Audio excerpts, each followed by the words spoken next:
Everyone wants to be stronger, not just physically, but in every part of life. But between confusing workout advice, complicated equipment, and trying to figure out nutrition, where does anyone even start? Well, to get stronger mentally and physically, go to Anytime Fitness. You'll get a personalized training, nutrition, and recovery plan, all customized to your body, your strength level, and your goals. You'll get expert coaching to optimize your results, anytime, anywhere, in the gym and on the Anytime Fitness app. And you'll get anytime access to 5,500 gyms worldwide, all with the right equipment to level up your strength gains and your life. So get started at AnytimeFitness.com. That's AnytimeFitness.com. Now, The Hunt Palmer Show. He needs care and treatment. You are now listening to The Hunt Palmer Show. Brought to you by Daryl May of Trustee Properties on 104.5 ESPN Baton Rouge. Is this a great country or what? Locking down the middle of the day. Live from the Raising Cane studio. This is Hunt Palmer.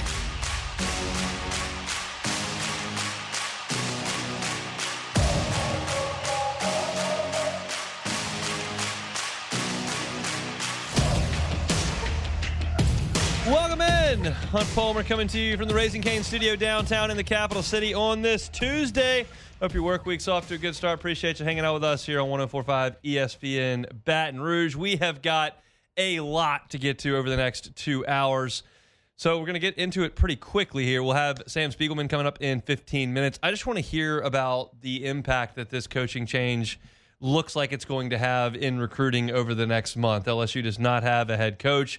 That decision is not going to come for a while. There is a staff in place that's got relationships with a class with a lot of Louisiana kids in it. What does Sam think is going to happen with LSU recruiting over the next month? We'll talk to Sam about that in 15 minutes. Glen West always with us. We'll talk to him at 1:30 about this football team and what went wrong to get to this point.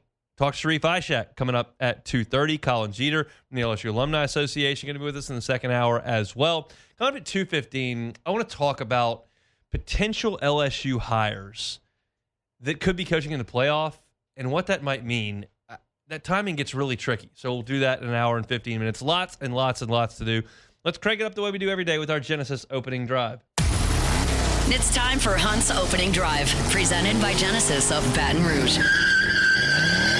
The New Orleans Saints made an announcement today. Kellen Moore to the podium, suggesting it is going to be Tyler Shough as the starting quarterback for New Orleans coming up this week. The change was made in the second half on Sunday. Rattler out, Shough in.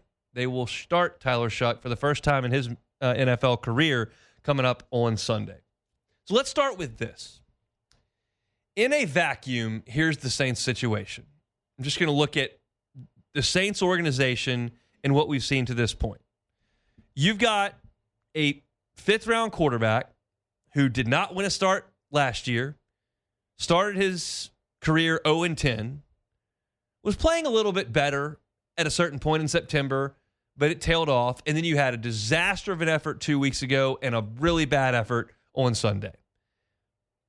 And to add to that fifth-round pick, who started 0-10, only has one win to his name, and played very poorly the last week and a half, you've got the highest quarterback draft pick in 50 years on the roster.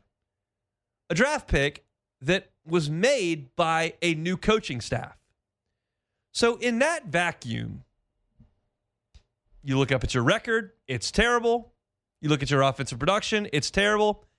It's time to make a switch. Like that makes obvious sense to everyone. And it is right in line with what I kind of thought would happen once we got into the middle of August. If y'all remember the timeline, I said, I think Shough's going to be the starter when they drafted him.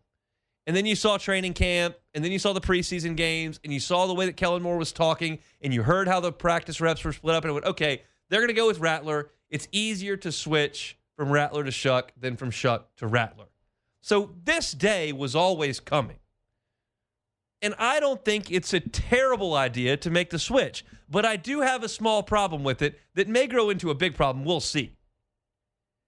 Here's what I'm looking at. The schedule. And I'm looking at Sunday. And I'm looking at the Rams. I'm going to look at this from three different perspectives. You may like one more than the other, but you're going to get all three and use this information moving forward. If we're just looking at raw stats, just the stats, the Rams are third in the NFL in points allowed at 16.7. They're second in the NFL in sacks. They're seventh in the NFL in completion percentage allowed. They're fourth in the NFL in opposing yards per play. And they're fourth in the NFL in run-stop-win rate. All those stats, points per game, sacks, completion percentage, opposing yards per play, run stopping, they're in the top 7 of the NFL. In a couple of cases, they're in the top 3. It's a really good defense. Those are just the raw stats. Now let's flip it to ESPN's advanced analytics. This goes a little bit deeper. There's some subjectivity into what's a win, what's a loss, but it's a different way to look at it. The Saints are 31st in the NFL in pass block win rate. They're 32nd in the NFL in run block win rate. So your offensive line with the pass, with the run, is basically the worst in the NFL. And I just laid out all these statistics about the Rams. Oh, by the way, yeah, as I mentioned, 4th in the NFL in run stop win rate.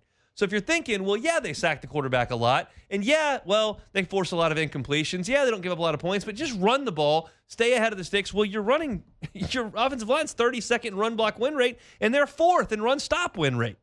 That's not a great recipe. So we've heard the raw stats, and we've heard the ESPN advanced analytics. How about Pro Football Focus? Should we go to those? Jared Verse, what's he in pass rush? 87.7. That is astronomically high. Byron Young, 84.4 in pass rush. Kobe Turner, 79.4 in pass rush. These are monster grades. Those three, according to PFF, combined for 41 hurries, 21 hits on the quarterback, and 13 sacks thus far. This is a terror of a defense that you're going to play on the road. Now, I get it. SoFi is not exactly Arrowhead. It's not exactly going up to Seattle. But it is on the road, and this defense is a nightmare. Now, I'm playing a little bit conservatively here, and I realize that football coaches and certainly football players don't think that way. Football coaches, football players don't go, that's kind of scary. I don't really want to do that. Football coaches, football players say, who we playing next? I'll kick their ass. Like, that's the way they're always wired. I had that frank conversation with Jeremy Hill, who played on some very good NFL teams, played on some bad NFL teams. And I said, hey, in August, do you always think you're going to win the Super Bowl? It's like, absolutely. It's just the way these guys are wired. So I don't expect the Saints to make decisions based in fear. But I'm here to analyze this, and this on paper looks like a nightmare of a matchup. And I take all of that on paper, and then I go to the Saints beat people, whether it's the television crew, podcast crew, print crew, whatever. They went and watched the Saints practice against the Rams when they were out in Southern California in August. And by all accounts, the Saints could not get a snap off. I just don't think it's a very good spot to put a first-time starting quarterback into. Rattler has faced pressure. He's more athletic. There's not much to lose here. I would have put him back out there one more day. But that's not what they're going to do. They're going to go with Tyler Shough. So if you're Kellen Moore, if you're Doug Nussmeier, you do have to bake in some of these matchups with your struggling offensive line, with this dominant defensive front, an excellent defensive unit, and figure out a way to try to get Tyler Shough comfortable in this game. I'm not suggesting 4 quarters of football is going to take a 26, 27-year-old quarterback and just mentally manhandle him so he can never recover. I'm just suggesting there are better intros into your professional career than the situation that LSU, I just looked up at LSU's on the screen because they're talking about Brian Kelly, that the Saints are about to put themselves in. And I just think it's dangerous. You got a trip to Carolina coming up after that. You've got the bye week. Like, there are easier ways to dive into this. But, hey, On the other side, if Shough goes out there and plays in this game and things are moving really fast and there's a lot of pressure, perhaps when you play games down the road against lesser teams, and trust me, you're going to play some games down the road against lesser teams. Carolina is one of those lesser teams. The Jets are one of those lesser teams. The Titans are one of those lesser teams. Maybe you get the old John Wooden, if this is really, really hard, everything else moving forward is going to be a little bit easier. Now, that was a practice into game hypothetical from John Wooden, but this is, hey, you go out there against the Rams, and if you can go out there and function a little bit in this, it could get a little bit easier over the next 4 weeks. We'll see. Again, to start the segment, I said, look, this makes sense. Rattler's not plateaued. He's fallen off a cliff. He's turning the ball over. He's taking sacks. He's inaccurate. The Saints aren't moving the ball. You got veterans out there, especially a defense last week that was giving it their all and keeping the Saints in that game, and the offense was giving them nothing. And that's frustrating, and I get it. And I understand making this move. I just see the potential pitfalls in it because of the matchup. I don't know that I could come up with a much worse matchup to put Tyler Shough out there in. Like, I don't know if there's a worse one. Like, maybe at Cleveland, that's a really good defense, but this is a really good team in the Rams that you're playing. The Browns aren't any good as a team. They're just good on defense. And it's not just pass rush. It's run stopping. It's coverage. It's the whole lot. And Tyler Shough's going to get that whole experience coming up here in his first professional start on Sunday out in L.A.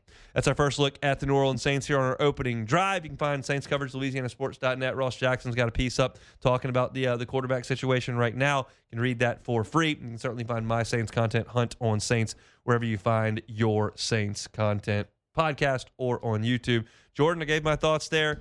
You ready to see Shough, or you think there's some significant risk in putting him out there against the Rams? I mean, it's a risk because I will be starting the Rams defense in fantasy, so it's definitely a risk. So that might be a positive for the Saints that I'm starting them. So that means, Shough might come out there and light them up. But at this point, you do need to see what you have. I don't like the matchup necessarily, but Rattler, like you said, he's fallen off a cliff. We've seen the last 2 weeks, it's been god-awful. So it's like at a certain point, you took a guy top 40, you got to see what he got. If either he's going to sink or swim. So like you said, we ain't got nothing to lose. Throw him out there. Let's just see. We got nothing better to lose. It's 2 road games to start things for Tyler Shough before a bye, and then a home game against the Falcons. So that's your look at the New Orleans Saints. Let's talk recruiting, LSU football recruiting specifically. What is to come in the next month and a half for this class that has a lot of commitments, but now doesn't have a head coach? Sam Spiegelman next. The Hunt Palmer Show. One Bath and Closets. OneBathAndClosets.com is the website. David Duvall and his team, 30 years redesigning and remodeling bathrooms and closets. Tub-to-shower conversion can be something easy for you to handle. If you got an older tub, you don't use your tub, go ahead and get rid of it. Old and dingy, not functional. Glass walk-in shower changes the entire aesthetic of your bathroom, changes the functionality of your bathroom, add a little value to your home, just brighten up a room that you use a lot in your house every single morning. It's One Bath and Closets. Get that free consultation with David. Sit down with him, discuss what you'd like to do, and he'll give you the options and how to move forward with that. They've got financing available, 0% up to 18 months if you qualify. It's all there at One Bath and Closets. Find them online, onebathandclosets.com. You're listening to The Hunt Palmer Show on 104.5 ESPN, Baton Rouge.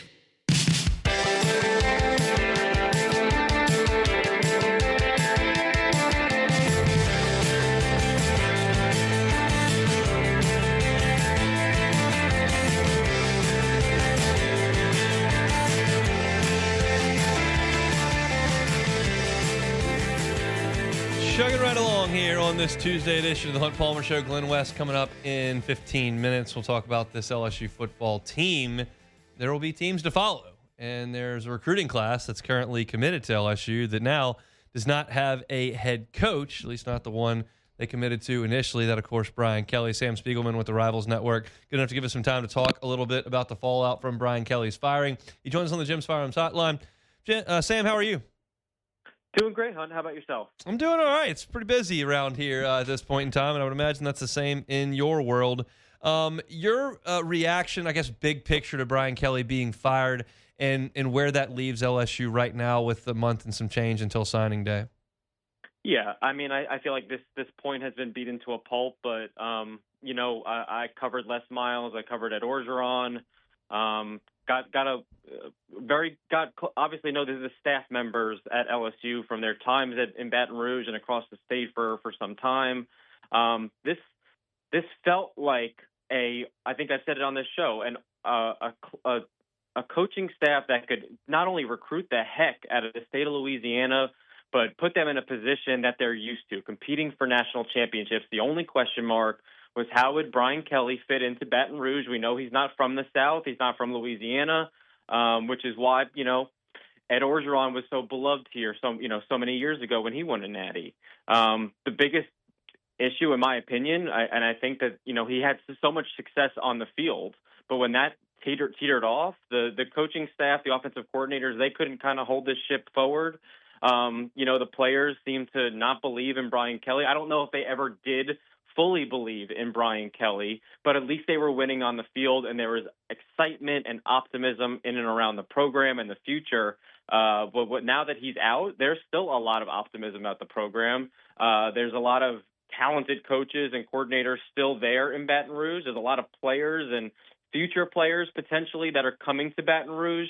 I think LSU, it's going to be interesting to see how they attack this coaching hire, because they cannot afford to slip up and hire another head coach that's not going to understand the state of Louisiana, because this has been an experiment that's gone wildly wrong very quickly.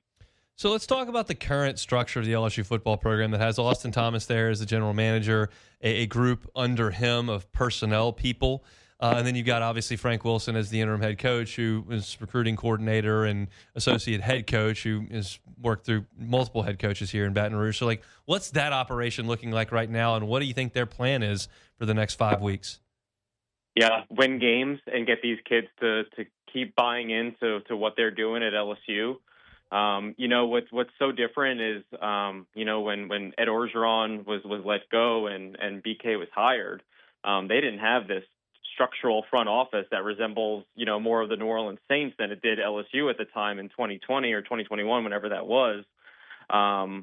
This is a full general manager, associate general manager, assistant general manager, director of recruiting, director of personnel. They have multiple high-level people in that building that you'd imagine would be a part of this search, because they have such a huge footprint in the roster development, roster accumulation, and which is, we talked about on this show. It's whether it's high school recruiting was one thing, but transfer portal recruiting is a huge part of it. And LSU obviously invested so much and didn't see the results.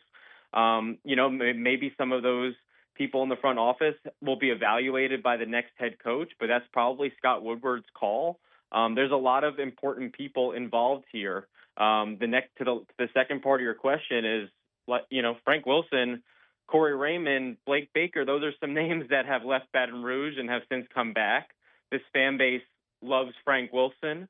If he wins a couple of games, I'm assuming that will solidify that he'll be back next year. I don't think he expects to be in the running as the head coach, but this is a man who has been the head coach of McNeese and UTSA and recruited the state better than any other current, working college assistant or coordinator in the country. This is the man responsible for all of the biggest recruits, dating back to a time of Tyrann Mathieu and Leonard Fournette, to as recently as Big Rich Anderson and Lamar Brown, who are the centerpieces of this 2026 recruiting class. I would imagine that he is likely going to be back in Baton Rouge, but that is completely speculation. Scott Woodward, Austin Thomas, and whoever is named the next coach has to say, they have to examine whether it's Frank or Blake Baker, who's been sensational this year, or Corey Raymond since he got back, retooling that room. You're assuming that that staff would want valuable assets, but Brian Kelly didn't once upon a time, so it's hard to read the future. It is. So let's talk. Usually when a coach is fired, that you see the edits pop up, reopening my recruitment, decommitting, that's usually pretty rampant no matter where you are. Haven't seen that with LSU's class right now. You've got 17 commitments. You mentioned Lamar Brown and Richard Anderson. Are you surprised that you haven't seen 3 or 4 guys decide that they're going to reopen things officially? I'm not too surprised. The majority of LSU's class is from the state of Louisiana, and most of those kids, if given the opportunity and the right situation, want to play for the Tigers. That's shown. Lamar Brown had the entire country, still has schools calling his phone. Same with Big Rich, same with Aiden Hall, same with Bryson Martinez, Jabari Mack, you name it. These are players that we don't just talk about in the state of Louisiana on Friday nights. We talk about around the country. They are the best of the best. And Brian Kelly, and more so this staff, won pivotal recruitments. And because NIL is tied in, I think those kids are largely in wait and see mode. Like I mentioned, Lamar Brown is talking to other schools. Bryson Martinez, their 4-star tackle, is talking to other schools, but they're not rushing to make a move. They want to see who's going to be retained, and they want to see who's going to be named not only the coach, but who's going to be the wide receiver coach, who is going to be the D-line coach. It's a lot to figure out, but because LSU, we talk nationally, they're talking about it as such a different job. And, the part of the success of LSU has always been having that background in the state of Louisiana, that these kids don't grow up wanting to go to Tulane or UL and McNeese. And I'm sorry if those coaches or fans are listening. It's just the truth. They want to play for the Bayou Bengals, and they're going to give LSU and this new staff every opportunity to stay on board if everything does work out accordingly. So this is an impossible question to know, but let's just play the hypothetical out. That's kind of what recruiting is anyway. What if LSU wants to hire a coach who's in the playoff, and that coach doesn't take the job at LSU until Christmas after the first round of the playoff, or even into January? I'm going to talk about that in my second hour and why that's problematic from an LSU perspective. But signing day is in the middle of December. And what if LSU does not have a coach on signing day? Yeah, that would be an extremely precarious situation. You're talking about kids that are planning to enroll in January for the most part. Lamar Brown is an early graduate. Aiden Hall is an early graduate. Big Rich is an early graduate. These kids, Deuce Gerald's out of Georgia, the new sack leader in Georgia's high school football state history, who's originally from Baton Rouge. Like I said earlier, these kids have the option to sign, and of course, they can hit the transfer portal. That's not a nuanced opportunity. But with NIL being factored in, I think that they're more willing to possibly, let it ride. I just don't think it's possible. I don't think we've really ever seen a team ever survive an early signing period with that level of prospects. You're able to hold on when you got a bunch of 4-stars from in-state, but like I said, we're talking about Lamar Brown, the number 1 player in the country. We're talking about Big Rich Anderson, the number 2 defensive lineman in the country. These are premium positions. They are widely coveted. I think the LSU brass has to be thinking, we pulled the plug before Halloween. We need to have something in place before Thanksgiving so that we can sell not only our fan base, but these recruits that we're trying to attract back to Baton Rouge. There was a lot of talk about Lamar Brown being in the stadium on Saturday. A&M obviously has recruited him very heavily, and him maybe be hanging out with A&M fans in the crowd. The rumors I've heard about everything under the sun over the last 72 hours have been wild. What can you say about what Saturday night's impact may have had on Lamar Brown? I think I can say this for sure. Covered Lamar Brown since he was in the 8th grade, and he has flirted with committing to LSU and potentially more schools a handful of times and never pulled the trigger. He waited until, I believe it was July 7th or 11th. You're going to have to excuse me. My memory is a Swiss cheese block. Waited because he wanted to be 100% sure, and his mom was a leading candidate is why he waited. And that, don't trust me, Frank Wilson and those Tigers, Mike Elko and those Aggies tried to get him to commit way earlier all the time. I think if everything works out, we're talking about some staff retention, guys like Frank Wilson or potentially Blake Baker. I think Lamar Brown wants to be a Tiger. A&M, Miami are both in contact with him. They've been in contact with him. They never stopped recruiting him. The way that this NIL deal is set up, LSU is putting a lot of resources in making sure Lamar Brown has a bright future in the state of Louisiana. I can't say that he will not open his recruitment, and he's had a chance to shut things down, but I think that's unfair to the kid. He's, I think, a week and a half away from his senior high school football playoff. Maybe by the time that U-High has either won a state championship or he's done as a senior, LSU should have some more clarity on what's coming to Baton Rouge. I think he's going to sign with LSU if you ask me today. that's not a lock by any means. Mike Elko and the Aggies are 8-0, and they were this close. I know you can't see me holding this finger, but they were this close to getting Lamar Brown. They are not going away, but trust me, his heart and some NIL papers suggest that LSU is in a pretty decent spot until then. He's Sam Spiegelman with the Rivals on 3 Network. Good enough to give us a little bit of time. I'm sure we'll be checking in as this month progresses. It's going to be a wild one in Baton Rouge. We appreciate the help.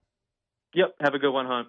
Sure will. That is Sam Spiegelman on all of that recruiting. It's and that's just because there's a coaching vacancy at LSU makes things more uncertain, but everything in recruiting is uncertain. So this just adds a variable to it, and you've got a class that is got a lot of star power in it. It's got a lot of really good players in it, and a lot of them happen to hail from the state of Louisiana. When you mentioned, as he did, Lamar Brown, Richard Anderson, Jabari Mack, Aiden Hall, Kenny Darby, like it's a class that's got a lot of Louisiana roots in it, and you figure those guys would like to play for LSU, but if you don't have a coach, that makes things difficult. And so in the second hour, we're going to talk to Colin Jeter 30 minutes from right now. In the second hour, I'm going to talk about what about Lane Kiffin, what about Dan Lanning, what about Kurt Signetti, what about all these guys that potentially could be coaching in the playoff.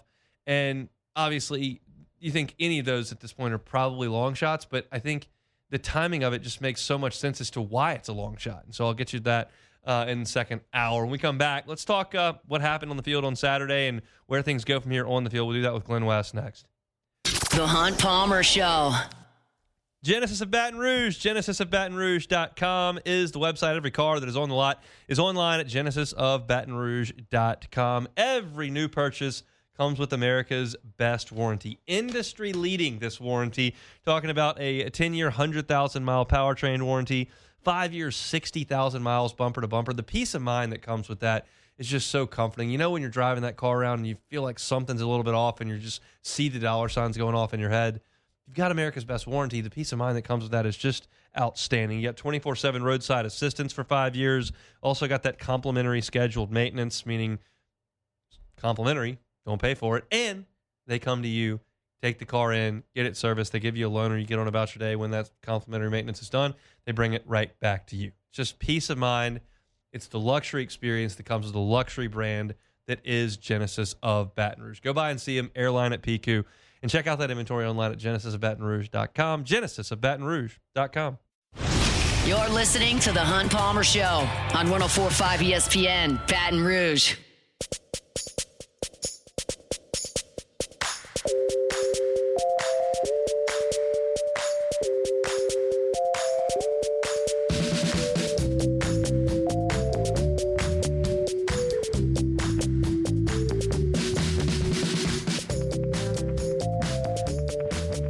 From the recruiting side of things to the team side of things, we'll bring in Glen West, senior writer of Go 24/7 to talk Tigers. He does it every single Tuesday with us here, bottom of hour number 1. Glen, how are you, sir?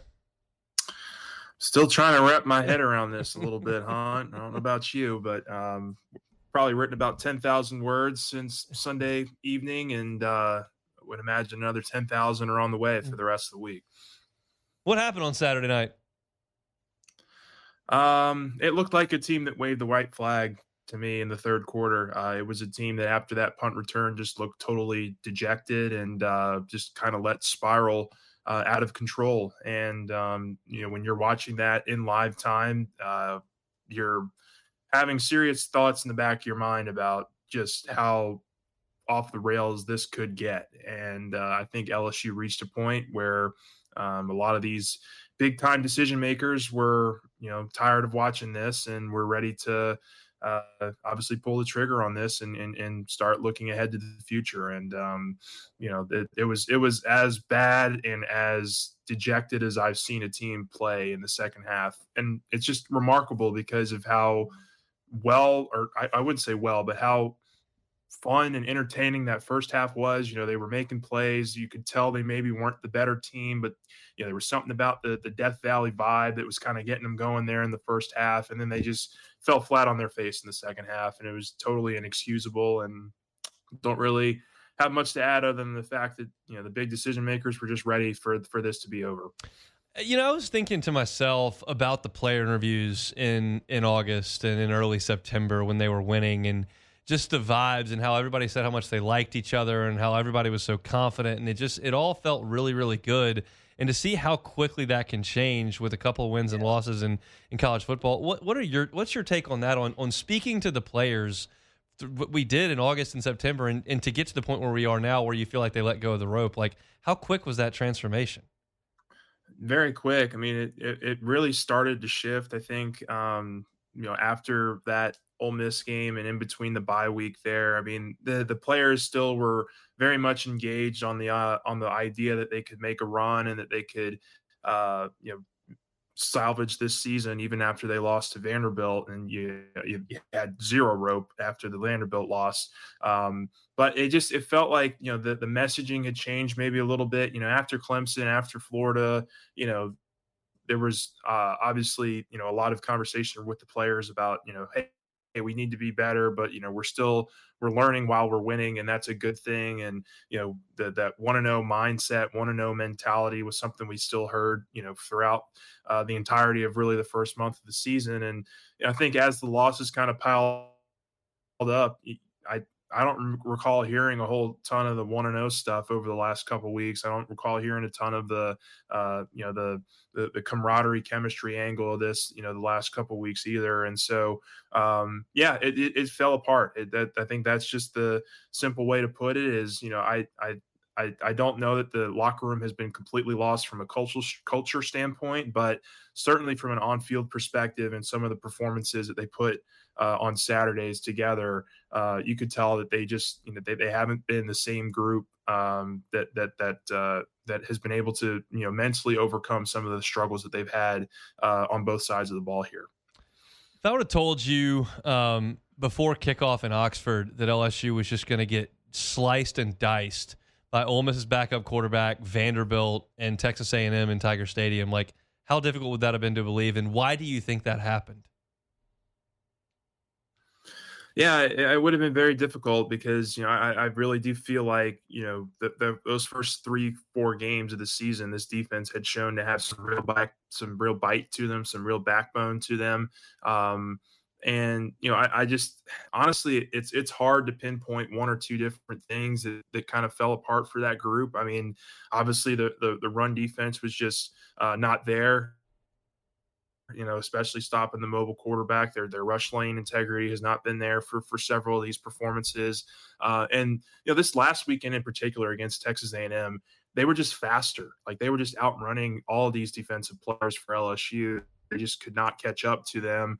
They were taking bad angles. It was, missed tackles. It was a lot of the things that we had seen in previous years. And I didn't think we would get to that point so quickly to what you were saying earlier. Like that was a little jarring to me, especially defensively, because they had, they have a lot of veteran presence on this team. They have a lot of guys who have seen and played a lot of football. And, I think particularly in the front seven, as you've lost Gabriel Relaford, as Weeks has gone down, you lost Gooden and Jamari Butler. And you don't want to just blame this on injuries or anything, but that certainly made, I think, a little bit of an impact there. Just a team just letting go of the rope and just not with some of the struggles that this offense just continuously was going through. So, and it was just really remnant of a lot of what we've seen here for the last 3 or 4 years, and I think probably part of the reason that this change was made. Talk about the offense briefly. What do you think about the quarterback?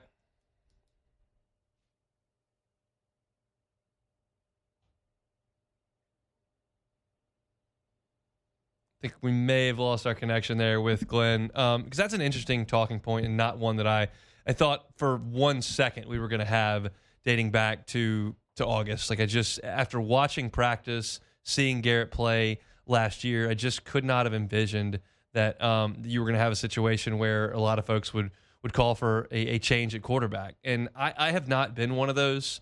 I think that's something that the fan base gravitates to very, very quickly. They did it with Jaden Daniels a game into his second year as a starter. It is what it is. But I understand that it's a different look that you could potentially get from a different quarterback. So I think we've got Glen back now on the phone lines. What do you think about the quarterback, Glenn?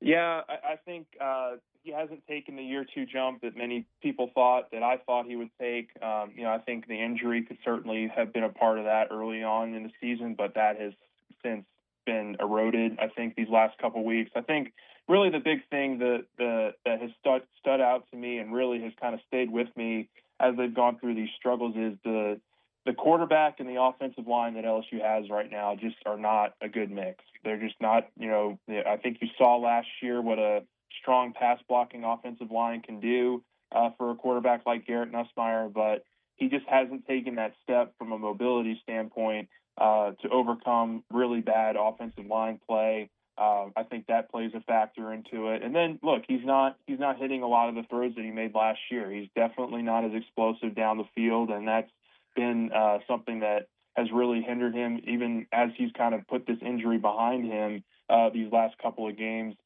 He just doesn't seem as in sync with the wide receivers this year as maybe he did a year ago. Don't really have a good explanation for that other than the fact that they're just not on the right page a lot of the time. And I think, it's just not been the season that he or this offense or I think LSU fans and people covering and watching this team really expected from him. It's been pretty disappointing. I thought Harlan Berry looked pretty good on Saturday night. What'd you think?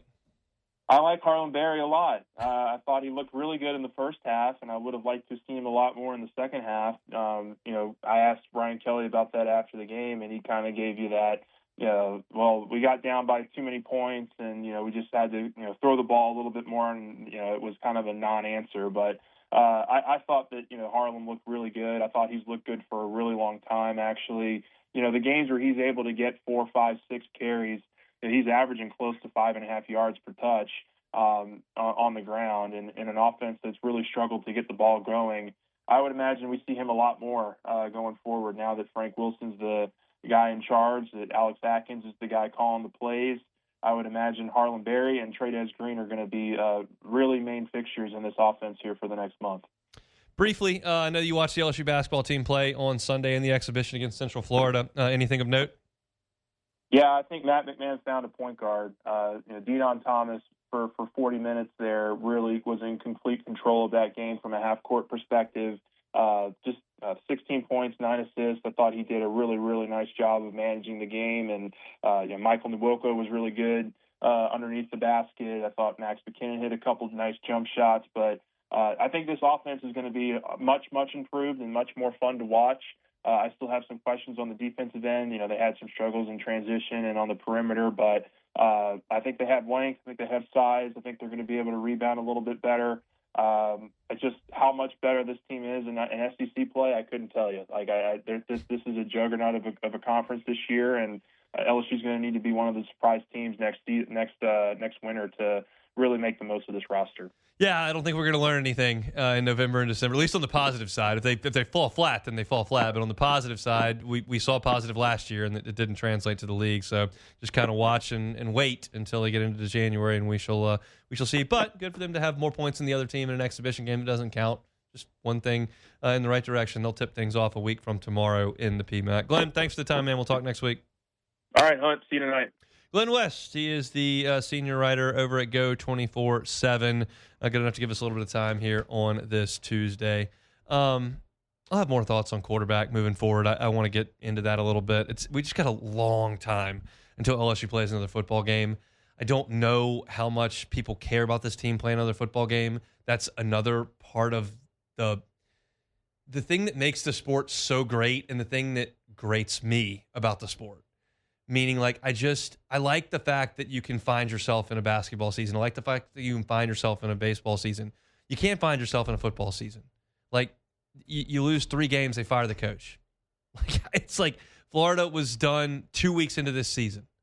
If you're great, that's awesome. I mean, this is the most fun time of the year for Indiana fans and A&M fans right now. Super fun in Tuscaloosa right now. They're feeling okay in Athens.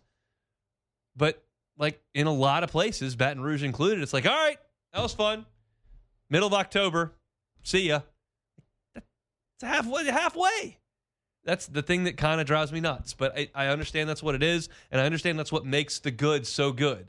but it still kind of annoys me a little bit. I like the fact that if a baseball team's struggling, we can be like, all right, well, if they can get this to go back, and this guy comes back from an injury, and they hit that part of the schedule, maybe you find something like they did 2 years ago. Basketball, you have a bumpy 3-game stretch there. You're not knocking down shots, or point guard's hurt. Like, well, we can get that back.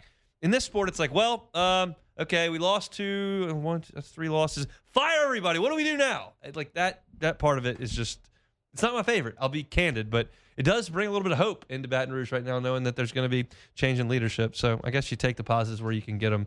It's just a wild, wild thing in the sport we love called college football. Close out hour number 1 next. The Hunt Palmer Show. Swing Easy Golf Club, Swing Easy GCBR in Baton Rouge. Practicing golf can be difficult. Daylight savings time's coming this weekend, so it starts getting dark pretty quick after work. Cold weather's coming as well. Might not want to be out there. The grass doesn't grow on the range. You don't have to worry about the scuffed up balls. It becomes difficult to practice. How about a controlled practice environment for you at Swing Easy Golf Club in Baton Rouge? You go into your private bay. You turn on the driving range setting of your simulator. You hit golf shots with your clubs, and you can see the trajectory of those shots. You can see if you're drawing it, if you're slicing it, if you're hitting it straight. You can see the height. You can see the ball speed, the carry distance. You got a great slow-mo video of your club's impact on the golf ball. It's all really helpful, and it's a controlled environment that is a comfortable place. You want to grab a couple beers while you're hitting golf balls? You can do that too. They're on Segan at Perkins at Swing Easy Golf Club. Great place to practice, great place to hang out, great place to bring friends. Great place to hit some golf shots over at Swing Easy Golf Club in Baton Rouge. Find them online at swingeasygcbr.com. This is the Hunt Palmer Show on 104.5 ESPN, Baton Rouge.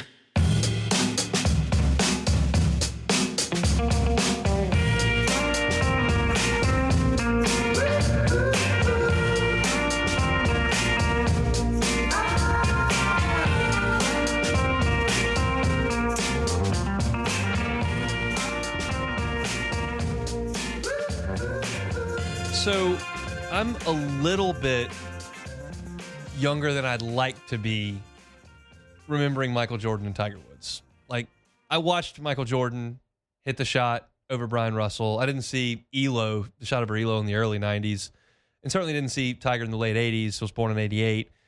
And I was a little bit younger than I'd like to be for Tiger Woods when he was dominating 97, 2000. Like, I was 12. Like, yes, I know Tiger Woods is winning the golf tournament. At 12, do I have the ability to see the shots he's hitting? No, probably not. To understand the dominance, probably not. And I spent all of Roger Federer's career pulling against him because I was a big Andy Roddick guy. So I'm not going to do any of that with Shohei Ohtani. I'm old enough. The Cubs aren't playing the Dodgers. This is the most unbelievable baseball that has ever been played on this planet. Period. In his last 2 home playoff games, clinching the pennant and playing a Game 3 of a World Series. Not the Little League World Series, the Puberty Olympics, not the Little League World Series, the real World Series. He's reached base 13 consecutive at-bats. He's 7 for 7 with 5 home runs, 2 doubles, and 6 runs scored. That looks like a Little League World Series line score. When they fudge a birth certificate and you got a 15-year-old playing against the 12-year-olds, that's what this looks like. And he's doing it to win the pennant against the best team in baseball record-wise, the Brewers, and then the American League champions in the Jays. They literally determined, well, we can't get this guy out, so we'll just walk him every time. Barry Bonds. Bonds is the best hitter I've ever seen. But Barry Bonds could not go out there to clinch the pennant and go 6 innings, shut out 10 strikeouts either. Yeah. This is, I know nobody's watching last night because it played till 2 o'clock in the morning our time. I certainly wasn't watching. I cut off after the 13th inning. I didn't even get that. I was like, I'm done. Sunday was a long day in these parts. Even yesterday was a pretty long day. I just didn't have it in me. But I can look at a box score and I know what's going on. And 13 out of 13 reaching base in the major leagues is bordering on impossible. Yeah. It was really hard in the 80s and 90s when everybody was throwing 92. Now everyone throws 99. And he doesn't care. He just hits it over the fence. Whatever. It's like if you're it looks like you're playing a video game on the lowest difficulty level. Yeah.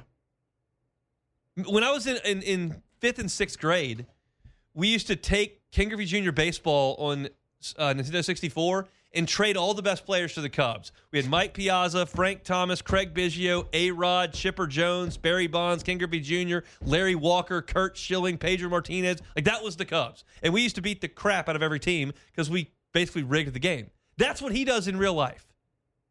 Well, that's what the Dodgers are. It is. That is a very good point. That is what the Dodgers are. That's exactly what the Dodgers are. And Freddie Freeman going to the Hall of Fame. Yeah. Last night was a step in that right direction. But Shohei Ohtani, on the heels of a 3-for-3, 3-home run performance where he pitched, then goes 4-for-4 with 2 homers, 2 doubles, and 5 walks. And now, tonight at 7 o'clock, he's pitching. Yeah. Seriously, I've said this 3 times. I will say it a 4th time. That sounds like the Little League World Series. It's unbelievable, to be honest with you. Like, I can't fathom having to play all. Well, I can't even fathom playing 17 innings, 18 innings, and then having to come back a couple hours later and play another World Series game. That's crazy by itself. What's going on with that? What's up with the schedule? We don't need off days in baseball. We got new pitchers. Now, we don't know we're going to play 18 innings. And It's also a feather in the cap probably for those people that think that they like the start with the runner on second thing. I probably can't go that far in the World Series. You probably need to earn your run in the World Series. But it's hard to earn runs on these pitchers. They throw really hard. They're hard to hit, except for Shohei Ohtani. And he hits them every time. First pitch, too. He just, out of the park. 7th inning, homer, opposite field, whatever. He hit one to left center, hit one down the right field line. He's the best baseball player who has ever lived, and I would love for someone to try to argue that point against that point. Like, I remember having this discussion. There are so few things in sports where you can argue something, and it's almost impossible to argue in terms of the greatest the other way. Like, I think you would really struggle to suggest Steph Curry's not the best shooter ever. Like, you would struggle. You can't even, but in tennis, you can make the discussion. You can even do it in golf. You can say Jack Nicklaus is better than Tiger Woods. I would laugh at you, but you would have the majors in your favor. You would have the seconds and majors in your favor. Tiger's body broke down. Like, you could do it. There are so few things that trying to argue against Shohei Ohtani and trying to go with like Babe Ruth against guys in the 20s who were throwing 75 miles an hour, forget it. This guy is the greatest ever. I don't even want to hear an argument to the contrary. They'll play tonight, 7 o'clock our time, out in Chavez Ravine. All right, when we come back, lots to do in hour number 2. We'll talk to Colin Jeter coming up next, and I got to give you my thoughts on whether or not LSU can hire Lane Kiffin and then Sharif Ishak on the Saints. We'll pause for Sports Center. That's next. The Hunt Palmer Show.